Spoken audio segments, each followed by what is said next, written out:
All right, thank you guys so much for tuning in to our Seeing Through Gebser series.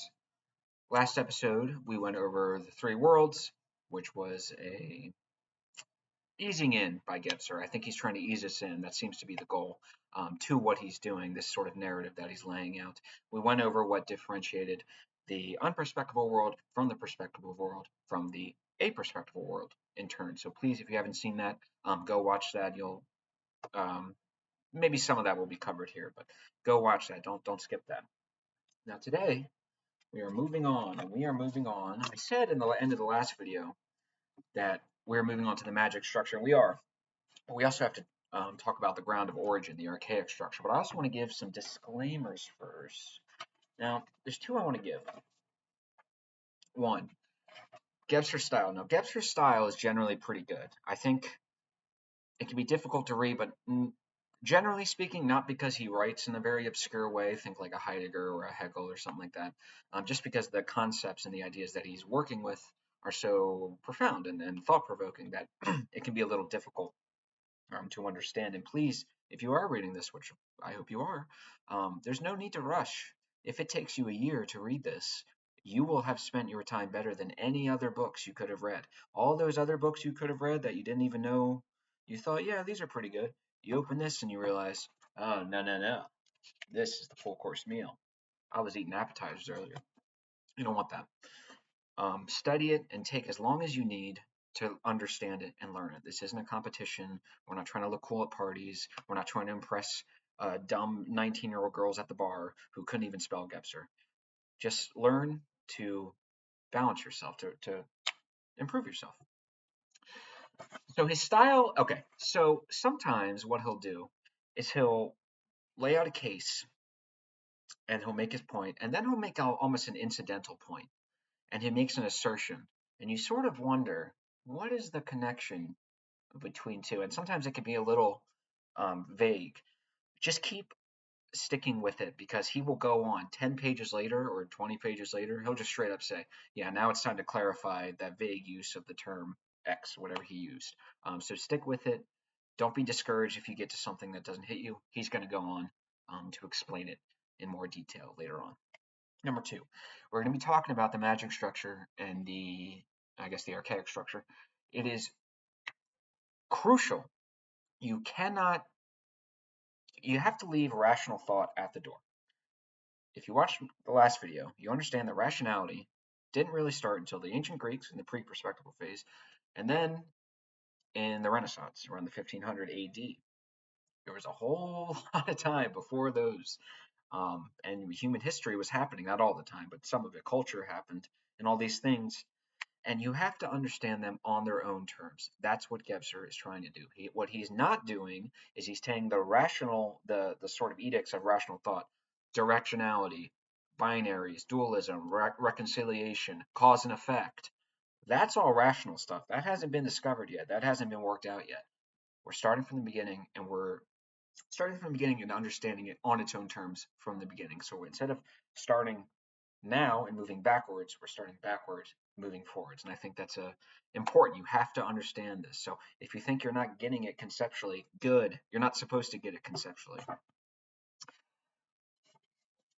And then what he's doing here, actually, I just explained that. And I also want to give last disclaimer, shout out to Formscape. Formscape has a YouTube channel, and he went over this as well. And I stole a couple of his ideas and his way of wording things because I thought it was really beneficial. So now let's get into it. So like I said in my previous videos, what these consciousness structures are, again, big fancy words for a very simple idea, and is a particular way in which objects in the world are brought into relation with each other. That's all it is. You don't need to be intimidated by all these big fancy words. That's all it is. Now, if you open a history book and you read more than 3 sentences, you're going to realize, oh, we're not exactly rational robots, just these sort of perpetual logic lords who just do everything rationally. That's not true. That just simply isn't the case. Even the most ardent rationalists will admit that. It's just true. So what Gebser is doing, instead of what the rationalists would do, and just kind of focus in on what makes sense, and eschew the rest as just irrational nonsense, and we don't need to learn about it because it's silly and ridiculous. And thank God we found reason and rationality, so we don't need that. That's not what he's doing. He's trying to understand it on its own terms, and once you understand it on your own terms, you can more effectively use that knowledge to better your life or better society. And I actually make that point at the end. So, as I said in my first video, it's the collective unconscious made out of strata. And of course, the integral would be on top. That's the closest one, the most recent one. Underneath that is the mental. That'd be the second closest one. And then the mythical, and then the magical, and then the archaic. So the archaic is that ground of origin, um, which new mutations mutate out of. This is where it is the ground of origin, the floor of whatever it is. It's difficult to rationally account for where mutations rise up out of. So it's like the ground where flowers bloom out of. That's what that is. And there's, in terms of bringing objects in the world into relation with each other, there's really not that much going on up until with the archaic consciousness structure. There's a progression, there's an unfolding, not progression as in everything gets better, but progression as in sense we're moving from the starting point. That's what this is, this unfolding. And then, as we'll see, as things unfold and progress, there's a correspondingly an increase in complexity and an accruing of more dimensionalities to use to bring objects in the world into relation with each other. Now, let's get started because I don't want this to be too long. Okay, let's see. Now, of course, we will be reading Gebser. There's no point in me. I just don't see why I don't just read them straight out. And there will be a lot of reading in this.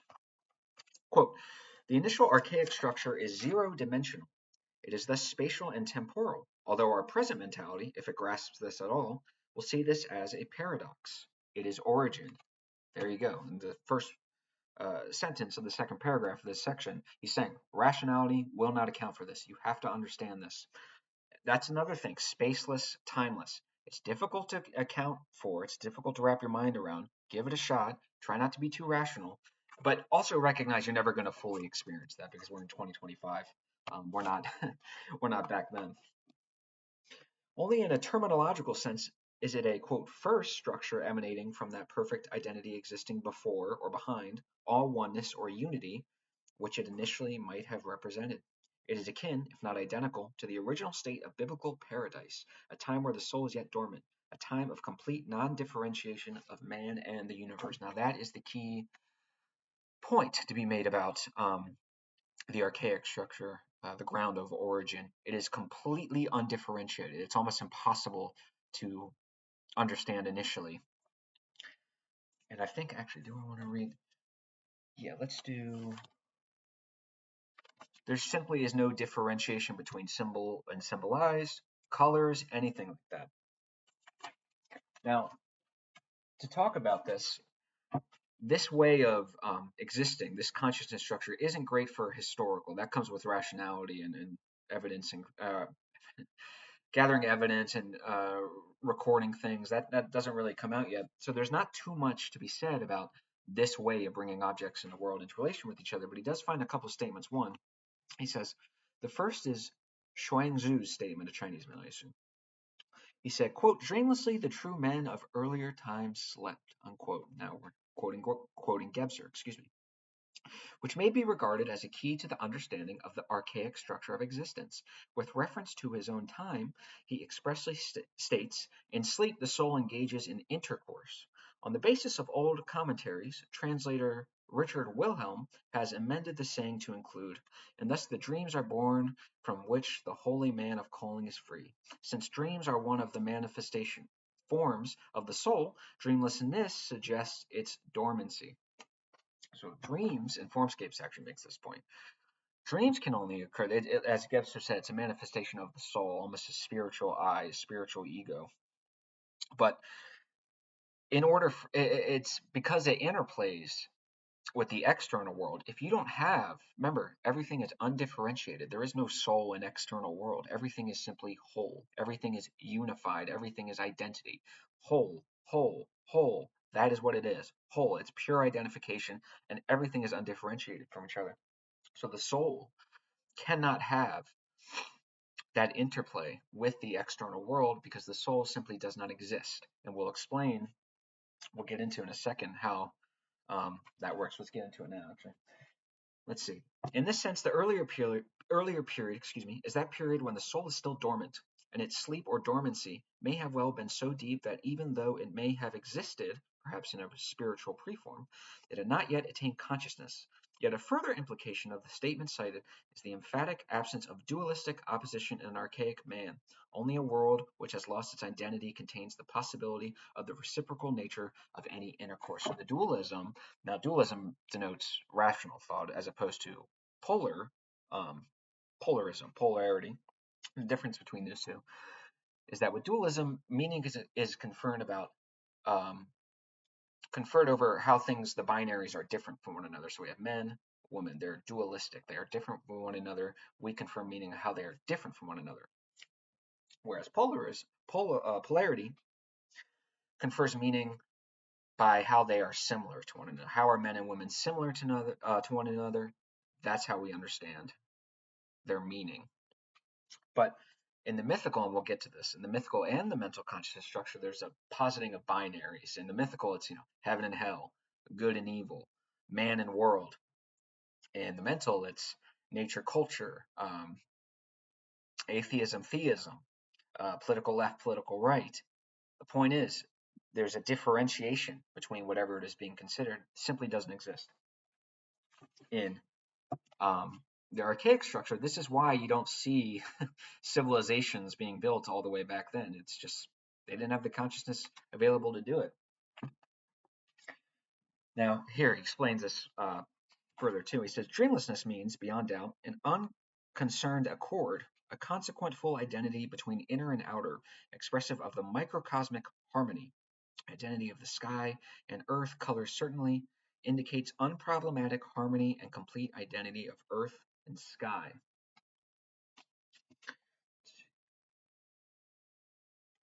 Make that one there. So earth and sky, that's what I was saying, the differentiation. Actually, I should bring this up now. He said the identity of earth and sky is an expression of the macrocosmic harmony. Taken together, microcosmic and macrocosmic harmony are nothing less than the perfect identity of man and universe. From this vantage point, it is possible to illuminate an assertion of Plato which has baffled the understanding of not only Aristotle and Thomas Aquinas, but of a host of other thinkers, some of whom have gone so far as to suggest textual changes via freely interpretive translations. As quoted in Aristotle, the statement reads, "The soul came into being simultaneously with the sky." What does that mean? That's kind of an esoteric sentence. No wonder it confused Aristotle and Aquinas and confused me. So essentially, it has to do with the differentiation we just talked about. The soul is different from the world, and the sky is different from the earth or the ground or the ocean. What's happened here? Differentiation has been discovered. The same differentiation that brought about the soul in opposition to the external world is the same differentiation that brought the differentiation between sky and ground or earth. Same thing. Things are starting to become different from one another. No longer is everything just kind of the same and we just identify everything as everything else. That's not happening anymore. We have differences now. Our consciousness, the way in which we bring objects in the world into relation with each other, is becoming more complex. Let's see.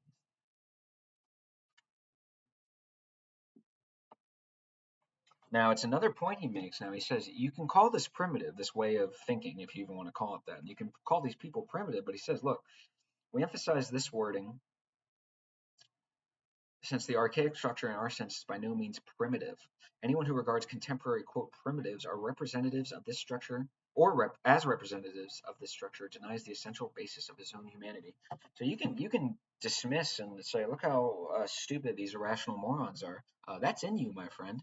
And there have been entire aspects of the human condition and the world that have been built upon those that were created downstream from the magical consciousness structure, and we'll be, or the archaic and magical, and we'll get there.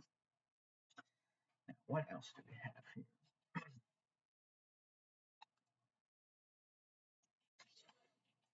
Excuse me. In retrospect, he says, excuse me.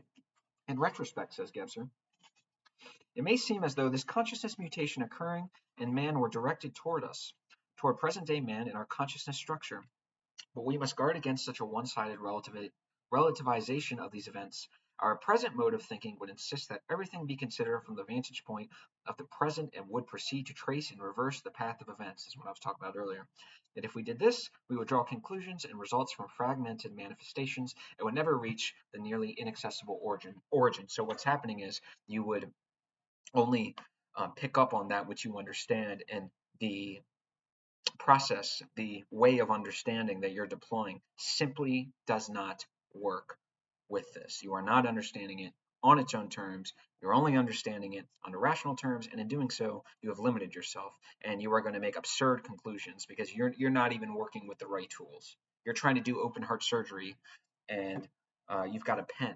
That's all you're working with, or you got a nail, hammer and nails. That's all you've got. So that's pretty much it with the archaic consciousness structure, the ground of origin, complete undifferentiation, uh, wholeness rather than unitariness, which will be big in the magic structure. Now, we are officially moving on to the magic structure. Now, the magic structure is very similar to the archaic structure, but it's very different in many ways. It is still spaceless and timeless. It's very difficult to understand, to conceptualize, but that's kind of the point. There is no conception of these things. All right, let's see what we got.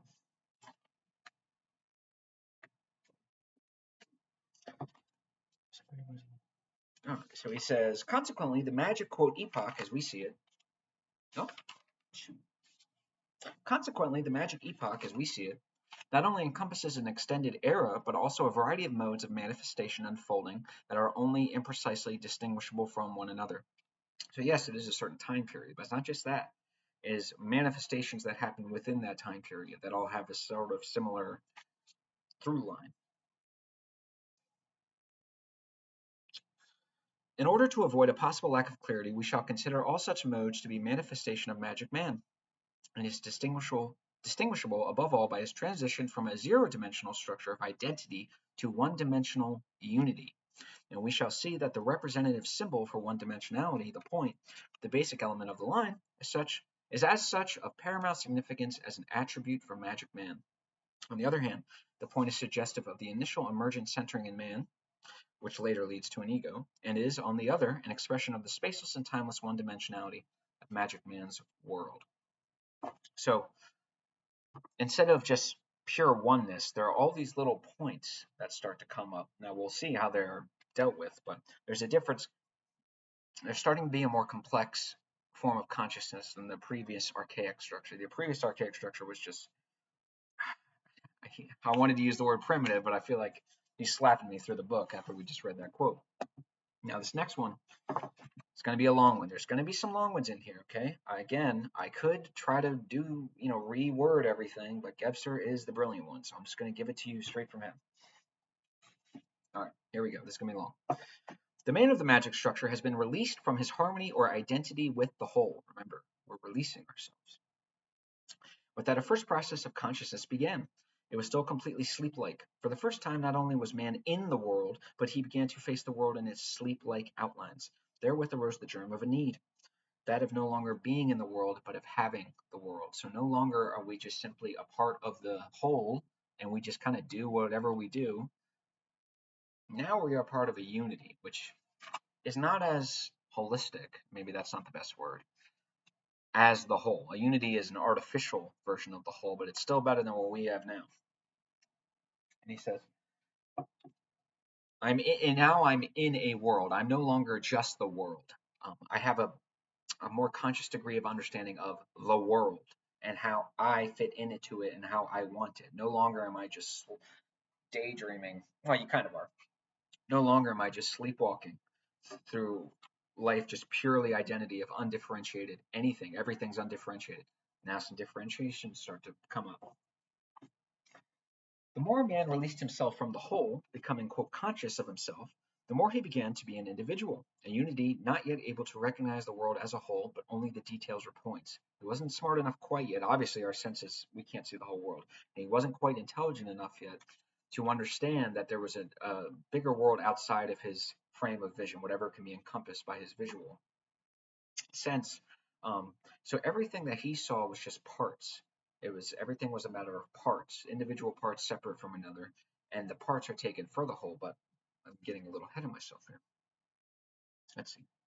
The more he began to be an individual, a unity not yet able to recognize the world as a whole, but only the details or points which reach his still sleep-like consciousness, and in turn stand for the whole.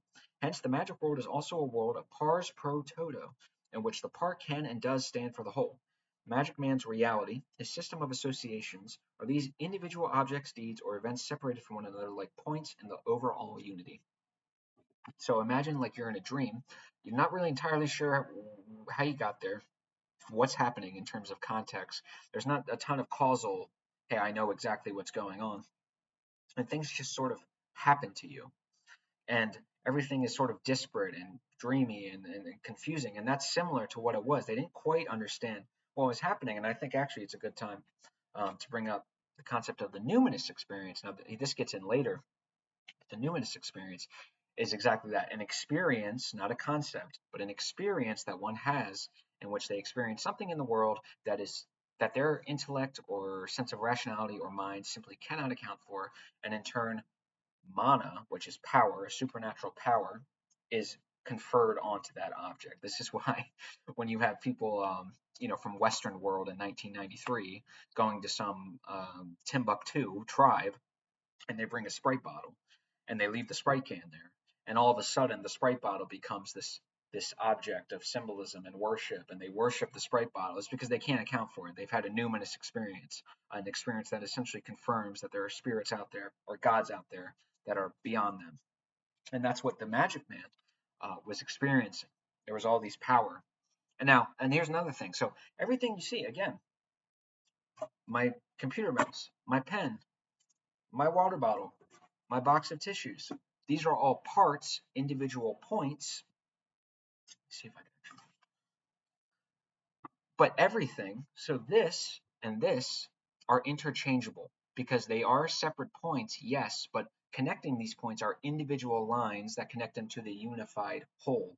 Everything is similar to the holistic nature of the archaic structure. Everything is unified. It's a little more artificial, but it's still very, very good. So everything became exactly what he said. Pars pro toto, part for the whole. Anything you saw in the world, any piece of corn, any tree, any leaf, was the unity, was the world. It was the unified world. It was interchangeable, no matter what you saw. Um,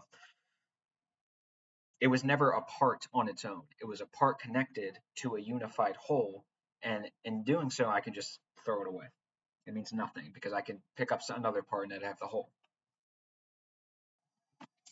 These points can be interchanged at will. It is a world of pure but meaningful accident, a world in which all things and persons are interrelated, but the not yet centered ego is dispersed over the world of phenomena. Everything that is still slumbering in the soul is at the outset for Magic Man reflected mirror-like in the outside world. He experiences this outer world blindly and confusedly, as we experience dream events in sleep. Again, it's very similar to a dream. You're just kind of confused. You're barely putting it all together. Herein too lies the root of plurality of souls, which to Magic Man was a reality. We'll get to that later. In a sense, one may say that in this structure, consciousness was not yet in man himself, but still resting in the world. The gradual transfer of this consciousness, which streams towards him and which he must assimilate from his standpoint, and the awakening world, which he gradually learns to confront, is something that man must master. So, the world, even just getting something to eat, or maybe a natural disaster, or maybe another tribe, these are all these parts, but he realizes he has to fight against it. He has to do something to participate in his own survival. Man replies to the forces streaming toward him with his own corresponding forces. He stands up to nature. He tries to exercise her, to guide her. He strives to be independent of her. Then he begins to be conscious of his own will. Witchcraft and sorcery, totem and taboo, are the natural means by which he seeks to free himself from the transcendent power of nature, by which his soul strives to materialize within him and to become increasingly conscious of himself. Now, I don't know, maybe I just missed it. But the point is, so the magic structure, that's not some arbitrary word.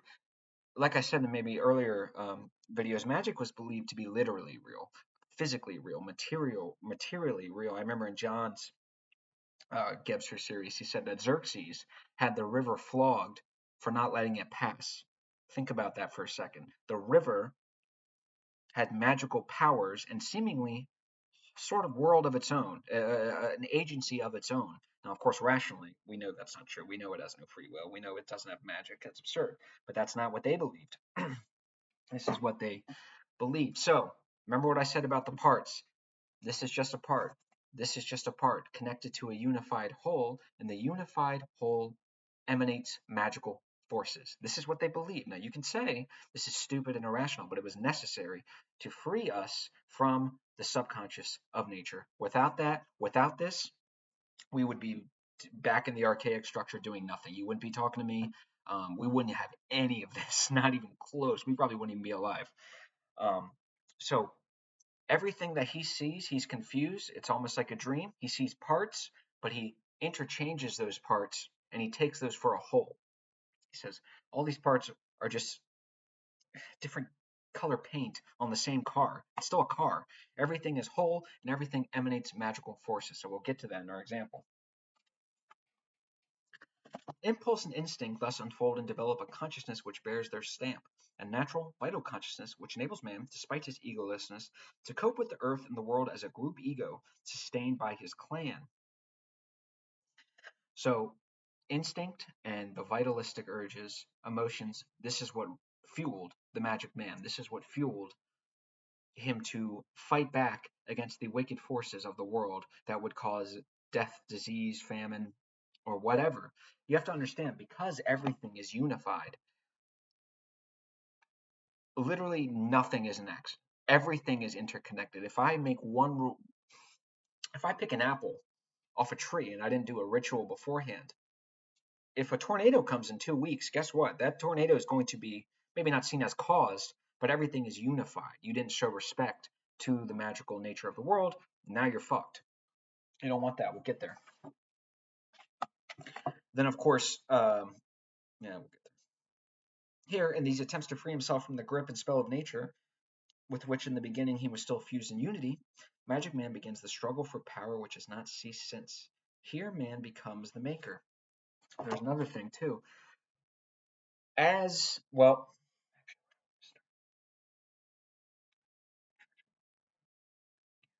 we'll get to that. Once we get to the example, which is coming up, I'll explain. But he says this desire to direct ourselves against the forces of nature. What does this sound like? This sounds like Friedrich Nietzsche's will to power to me.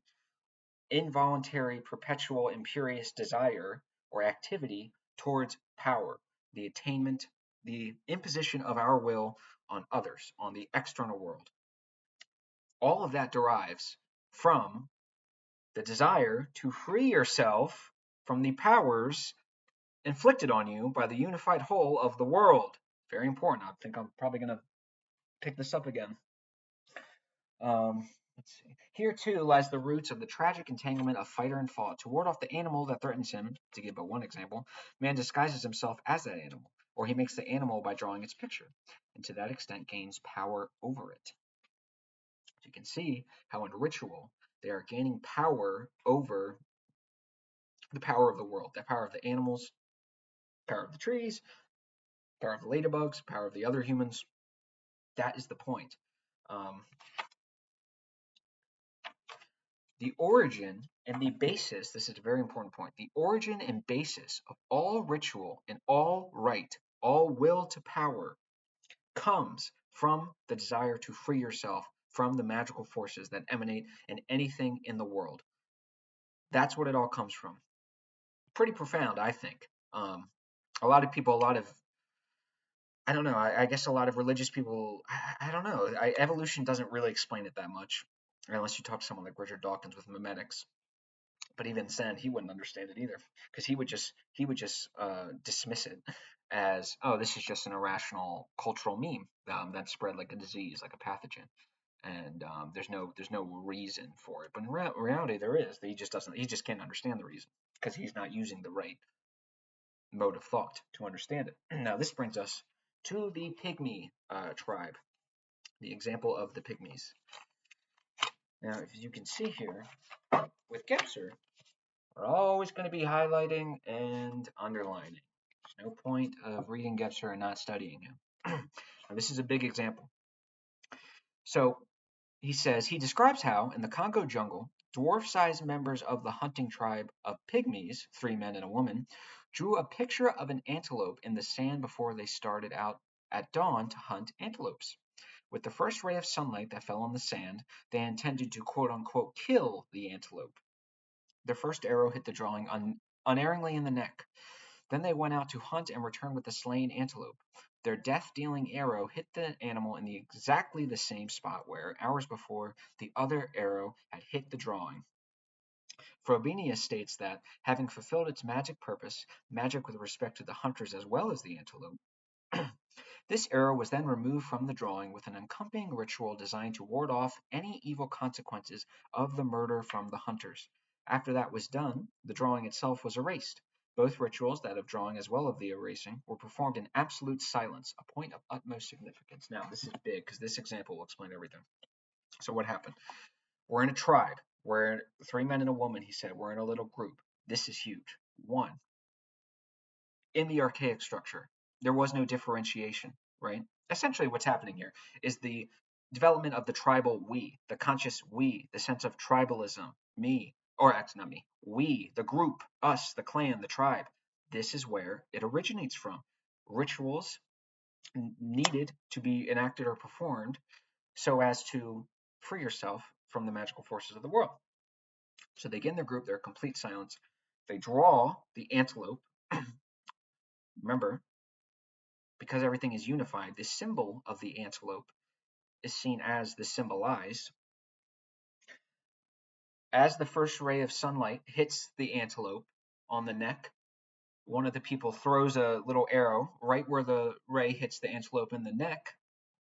They go out, throw the arrow right at the exact same place, return, do a ritual, and then everything is good. They eat. Rationally, now, being the magic structure, a rational man might say, okay, well, clearly they weren't a bunch of Kants and Wittgensteins running around doing logical proofs, but let's try to figure this out. So I think that the ritual caused, the arrow to the symbol caused the subsequent actual killing of the actual antelope. That would be wrong. There is no cause and effect. Cause and effect is downstream from rational thought. Rational thought has not gone in there. The tribesmen, the clan, did not kill anyone. The sun killed the antelope. Remember, the sun and the antelope are parts with invisible lines connecting them that says, hey, these are a unified whole. They are interchangeable. If the sun kills the antelope, why do they throw the arrow? They throw the arrow to unify themselves with the unified whole, not to cause anything. It has already been caused, even though they don't think of it that way. They're unifying themselves with the parts in their little ritual that stand in for the whole. What they are doing here is they are essentially trying to gain spiritual permission to go and hunt and eat. I cannot go out and kill the antelope because the antelope is a part taken for the whole, and the whole emanates magical forces, some of which are dark and all of which have their control over you. Humans don't like that. We can see in this ritual, I'm trying to reverse that power situation by unifying myself with the world, with the unified world and its emanating magical forces. I am retrieving power for myself and my clan. Very important. If you need to go back and rewind, that's fine. Everything is unified.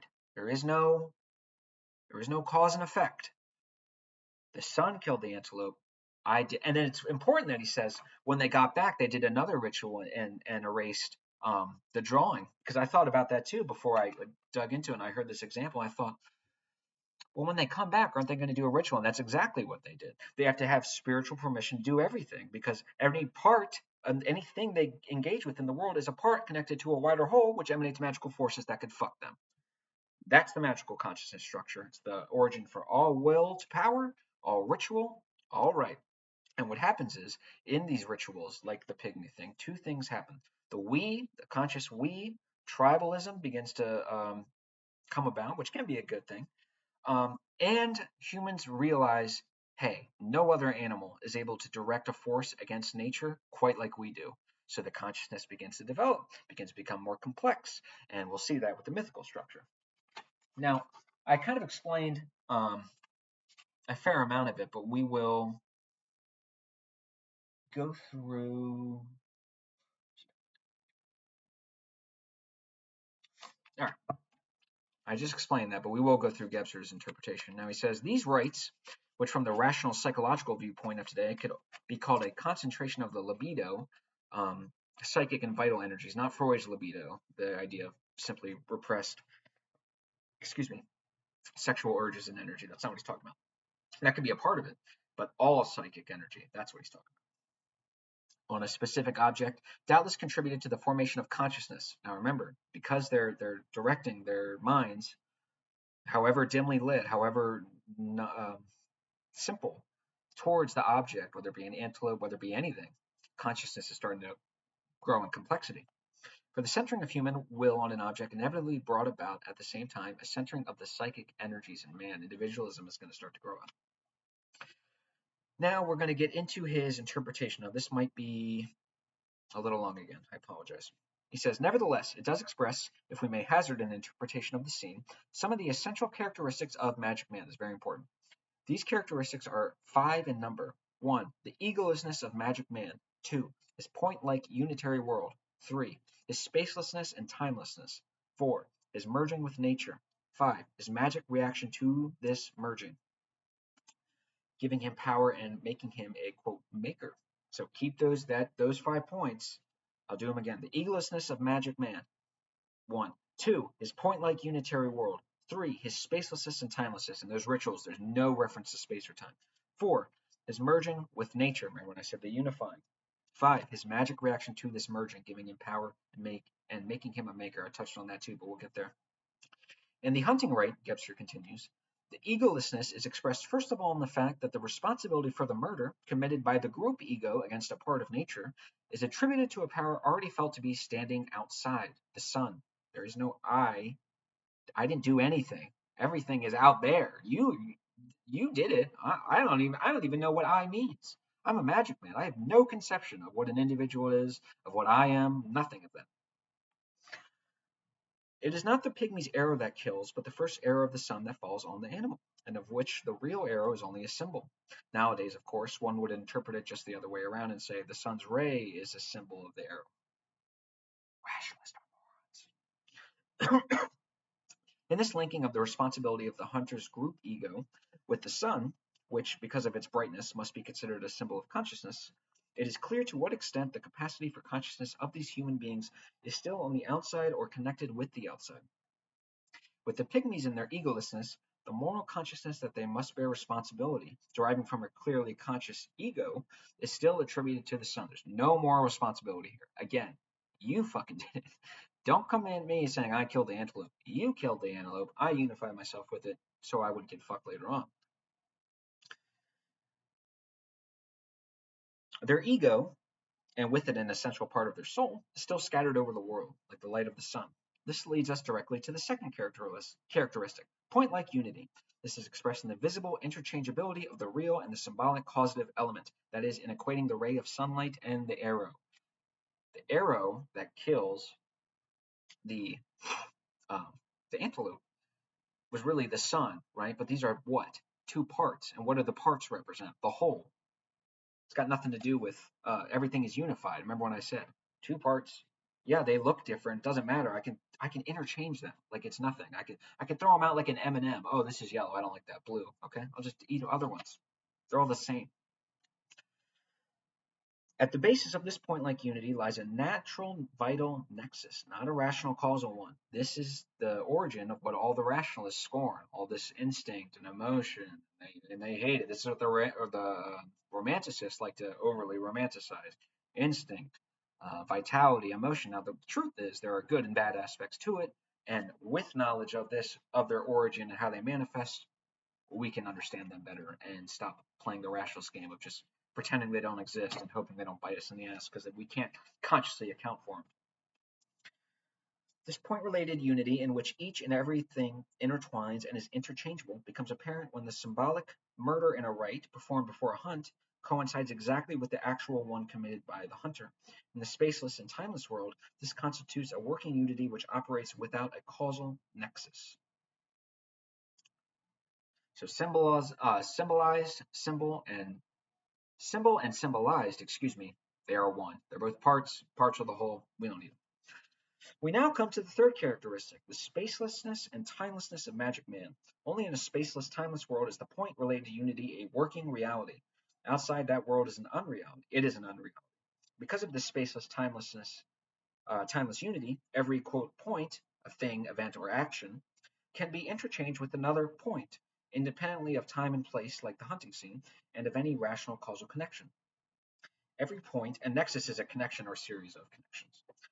Every point, whether real or unreal, causally or merely symbolically connected, can only be linked with another point, but is identified. Can not only be linked with another point, but is identified with it. One can substitute for the other completely. This is the interchangeability, and you see this manifest in human sacrifices, where they sacrifice a human to the god to curry favor with the god, and it doesn't work. So they go, "Well, fuck it. Let me just pull my neighbor in and we'll just try again. Just try again." Everything's interchangeable. We're all parts of a whole. So it doesn't matter who you sacrifice as long as it works. And if it doesn't work, we find someone else. Let's see. Let's see. And he says, all magic, even today. Now, there's another point. Gebser does believe in magic, and you can scoff at him and sort of laugh him off. But he understands your mode of thought more. Excuse me, my goodness. He understands your mode of thought better than you do. So I'd be very careful in um, dismissing him. He says all magic, even today, occurs in the natural, vital, egoless, spaceless, and timeless sphere. This requires, as far as present-day man is concerned, a sacrifice of consciousness. It occurs in the state of trance, or when the consciousness devolves as a result of mass reaction, slogans, or isms. If we are not aware of this sphere in ourselves, it remains an entity for all kinds of magic influences. It does not matter whether such magic influences emanate knowingly from people or unknowingly from things which, in this sphere, have a vital magic knowledge of their own, or are linked with such vital knowledge. So the origin of tribalism, emotion, instinct, which, when turned efficient, can lead to the absolute worst that our species has to offer: genocide, mass rapes, war, just kind of needless. That's why you have to understand it.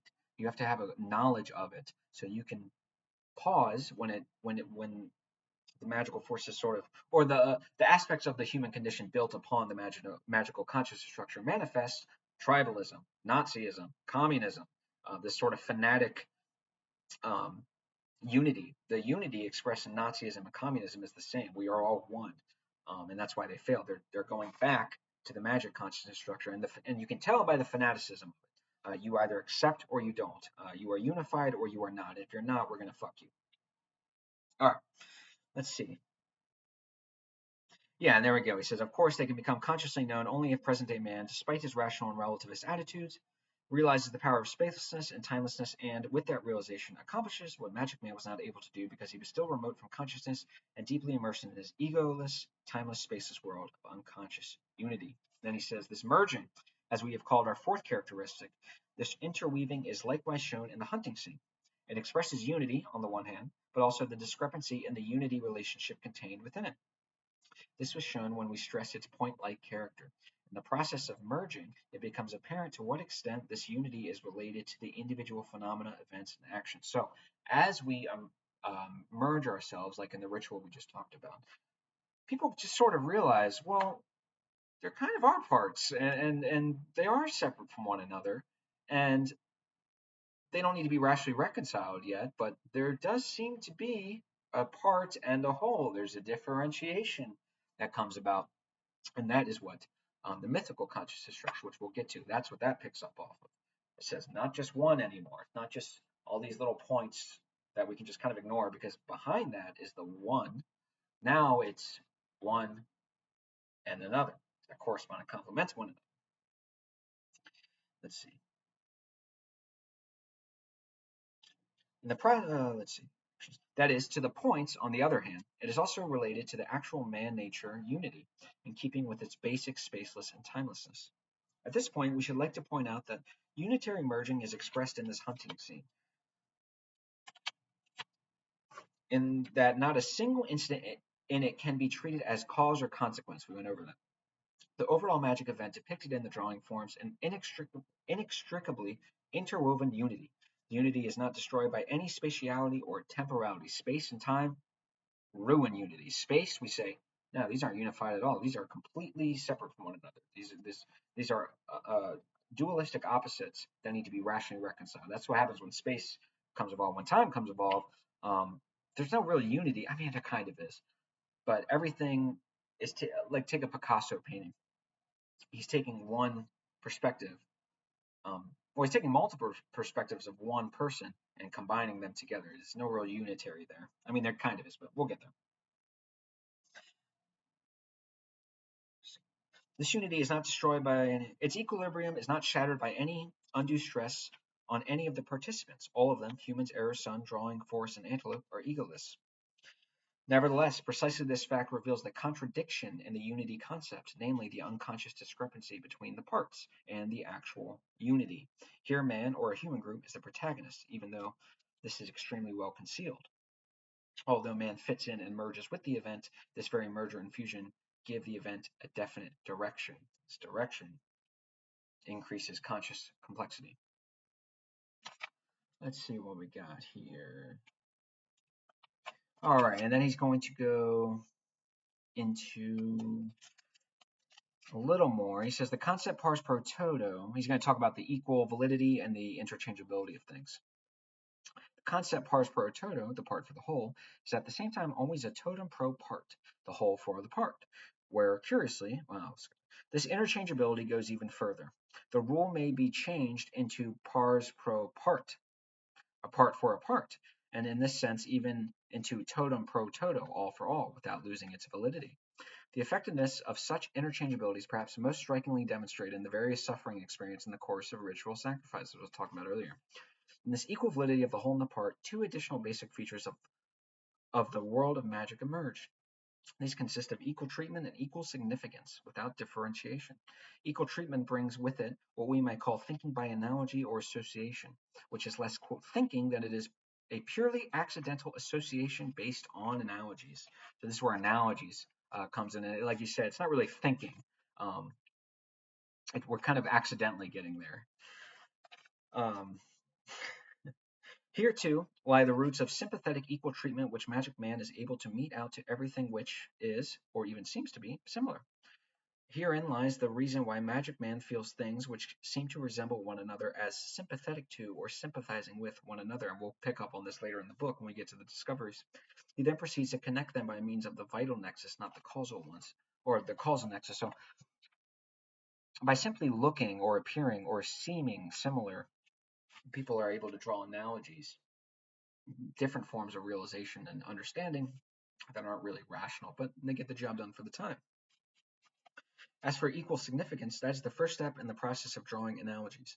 But to an even stronger degree, it is an expression of the fact that the magic world is a world without values, in which everything is of equal significance or validity. If everything is equally valid or significant, nothing can really be better or worse. And if nothing is better or worse, it doesn't sound like we really have values here. It doesn't sound like we're saying, we want this, we're going to fight for this, we don't want that, we're going to fight against you. Why? Everything's the same. We need not stress that this is true solely of the early magic period, thus the hunting scene, for example, already indicated moments of evaluation. Despite this equality of treatment and validity, however, there is latent in the magic unity that discrepancy which hastens the moment of breakthrough. The mythical consciousness structure is what he's talking about. This discrepancy is the decisive moment because it is the one that releases the capacity for consciousness. It becomes visible in the contradictory character of the unity relationships of which we have spoken.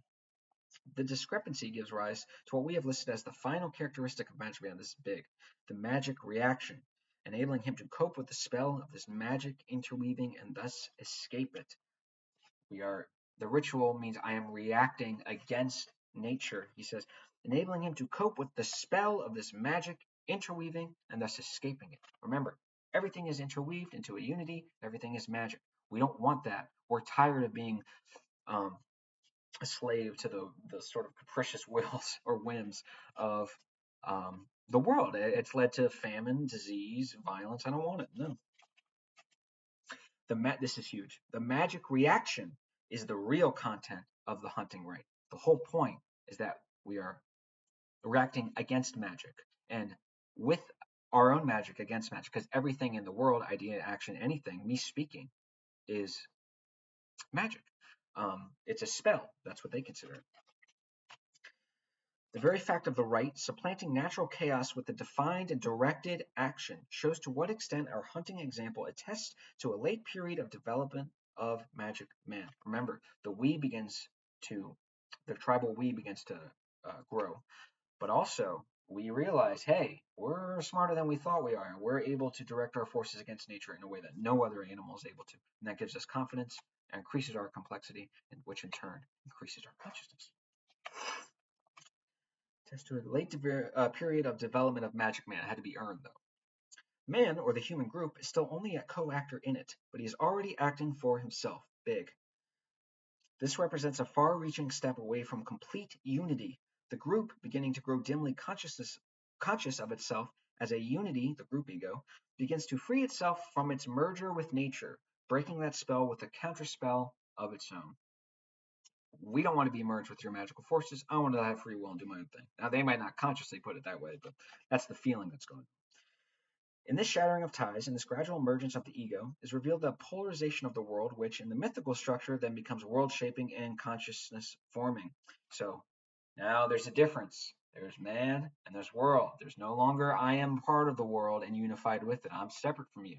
This is the separation that the mythical consciousness structure will bring in. The magic reaction thus creates an opposing element and an arena of struggle or play for the individual involved.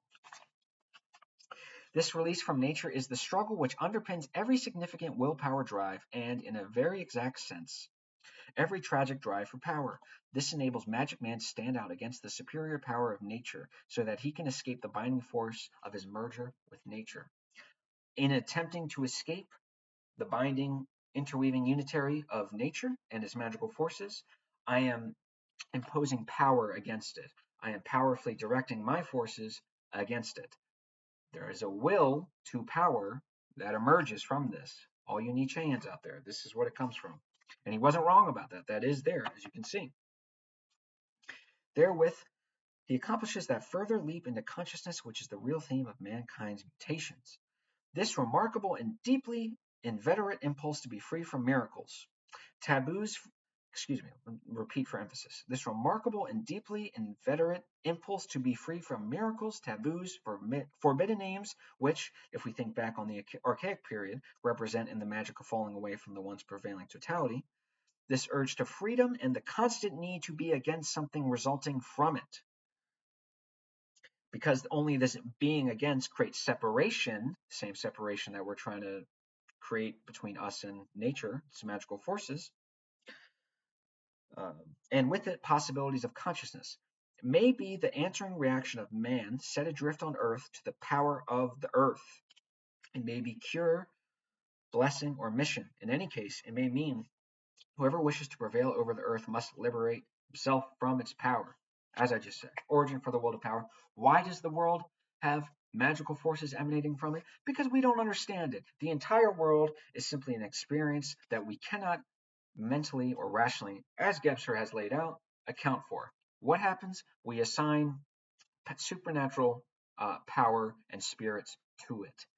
That's what's happening here. From all these experiences, that we just can't account for rationally. So the magic consciousness structure emerges out of that. This is where the source of the magic comes from the tree, or my tissue box, or my pen. It comes from the numinous experience that I touched on in the very beginning.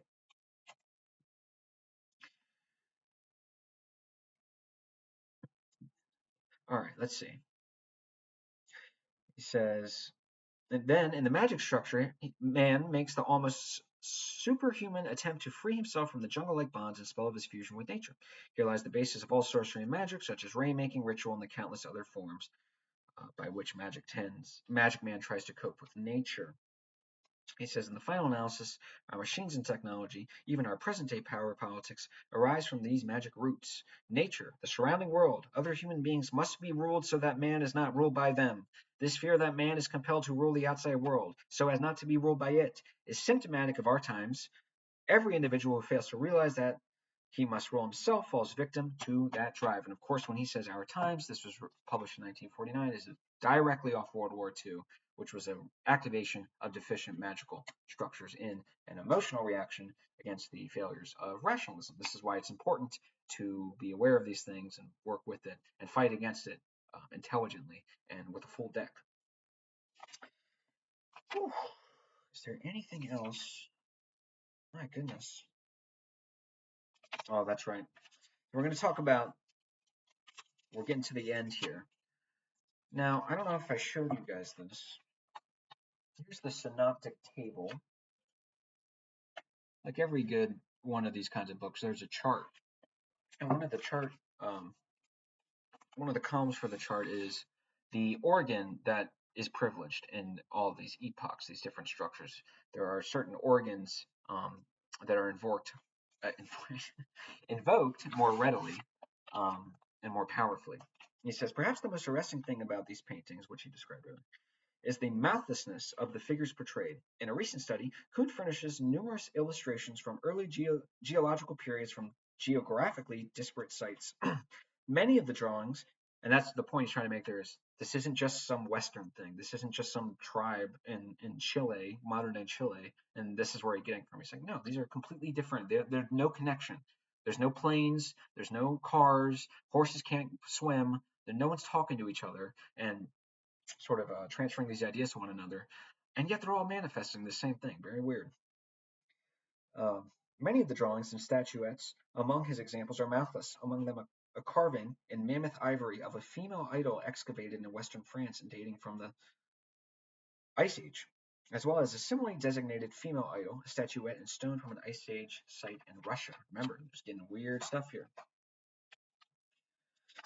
What this mouthlessness means is immediately apparent when one realizes to what extent these paintings and statuettes are expressions of the magic structure, but not yet of the mythical structure. So what he's saying is the organ of emphasis in the magic structure is the ear. Magic Man, which is man up until about 10,000 BC, their ear sensorially was simply audibly, or was better. They could pick up on fine-tuned sounds because they had because they had to understand nature in a way, in a more primal way, in a more real way. And when I speak, that's spell casting. I'm creating a form into the world and creating something into the world. That's going to be a problem because that's now I'm doing something without gaining spiritual permission. I have not done the necessary ritual or rite in order to do that. People can't just speak because speaking is a creation of a part which is connected to the whole, as we've talked about. The mythical structure, that's what the mouth is. Myth, spoken. The myth of Gilgamesh, the Epic of Gilgamesh, the myth of Zeus. You can't really just hear silence and come to these and understand these stories. They have to be spoken, or at the very least written. Only when myth appears does the mouth to utter it also appear. Incidentally, these two structures overlap even within the same cultural sphere ever since approximately the third millennium. Now remember, when the mythical conscious structure comes up, it doesn't just the magic doesn't just go away. There's an interplay between the two. He said the basis for our interpretation of this lack of mouth comes from the fact that the lack, especially in the early, highly schematic depictions, indicates to what extent Magic Man placed significance on what he heard, that is, on the sounds of nature, not what was spoken, because that was seen as a form of spell casting, which is in Magic Man's terms, just doing literally anything in the world. Going and doing whatever you want. That's a spell. If it's magic, right? I'm casting a spell. When I engage in a certain hunting technique, that is a spell, which is really just an action or a thing I'm doing in the world that connects to the unified whole. Let's see. In any event, the lack of mouth is a sign that, for Magic Man, the organ which enables us to articulate is still irrelevant. Communication between members of the group ego, the quote we, does not as yet require language, but occurs to a certain extent subcutaneously or telepathically, so essentially through empathy. The egolessness of the individual, who is not yet an individual, demands participation and communication on the basis of the collective and vital intentions. The inseparable bonds of the clan are the dominant principle. So the extraordinary role of silence within magic structure and its effects has been remarked on above in connection with the ritual of the hunt. He said, here we should also emphasize to what extent Magic Man's authority is effective in the struggle with Earth and nature. Even today, it is still effective. But as consciousness has developed, it is now vestigial and expresses itself predominantly in a negative form. So, because so many things have happened, because these other consciousness structures have accrued, when people go back, they're just tripping up the worst aspects of human nature because you're just being unbelievably tribal and violent and aggressive. It's because you don't understand what's happening. You're not understanding um, why they. You're not understanding that they exist, why they exist, and now that you have knowledge over them, you can say, "Oh, okay, I'm not going to fall into deficient modes of being because I recognize what it is and I can transcend that. I can surpass that." This negativeness arises from the fact that an overstimulation of the magic components in present-day man brings a reversion to the magic structure. But today, in contrast to earlier periods, this is not the only or the dominating structure within us. Exactly. We have mythical, mental, and now integral. In the course of time, the magic structure has been transmuted into the mythical and the mental, and both have weakened the magic structure within us. We'll be getting into the more detail into that later on. Relapse into this magic structure means, therefore, a decline. That is, only when it is overactivated and endowed with a character of exclusivity. That's the key problem with all these consciousness structures. They try to bully the other structures, and they say, you don't belong. I'm taking over now. And all the mythical, all the mental, all the magical, we're not doing that. Is what rationalism does. It says only that which is true through reason is true. And we only take that seriously. That's the problem with all these structures. They go too far. They become immoderated. Right. All right, we're all there, buddy. We're almost there. It is a dangerous act of sacrifice for us in our state of consciousness, yet it is one that is carried out in our time far more frequently than is generally supposed. Again, right off the back of World War II.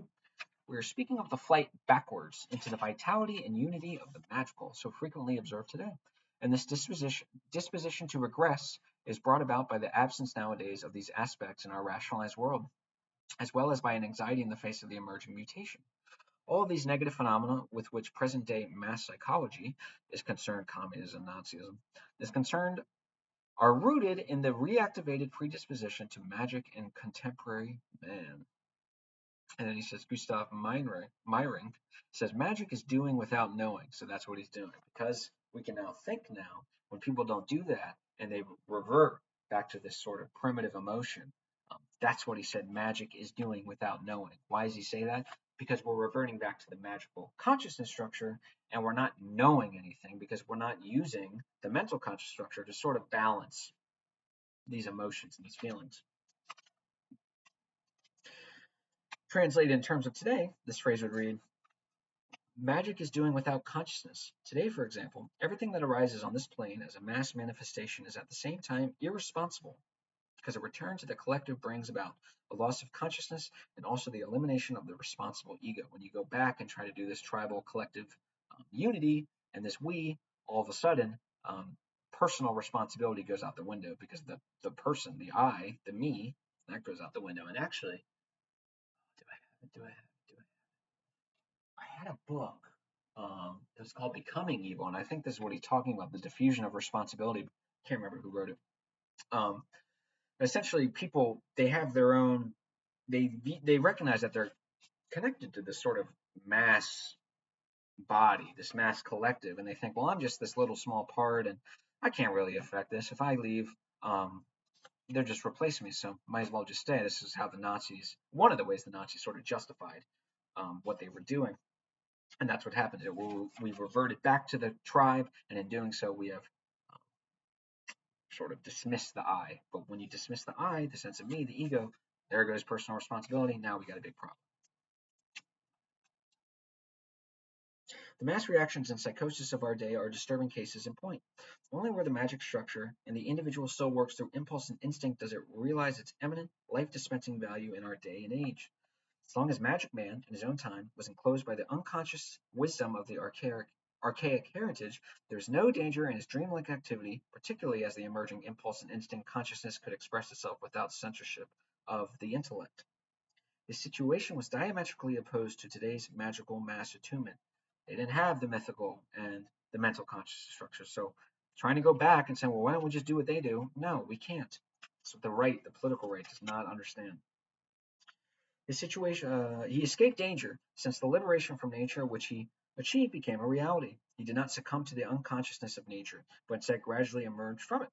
Today, however, it is apparent that this wisdom has been broken up into knowledge, and since such knowledge has been degraded to purposes of power, quote, knowledge is power, we have faced the threat of blind activity from which we, at least we Europeans, hope to have escaped.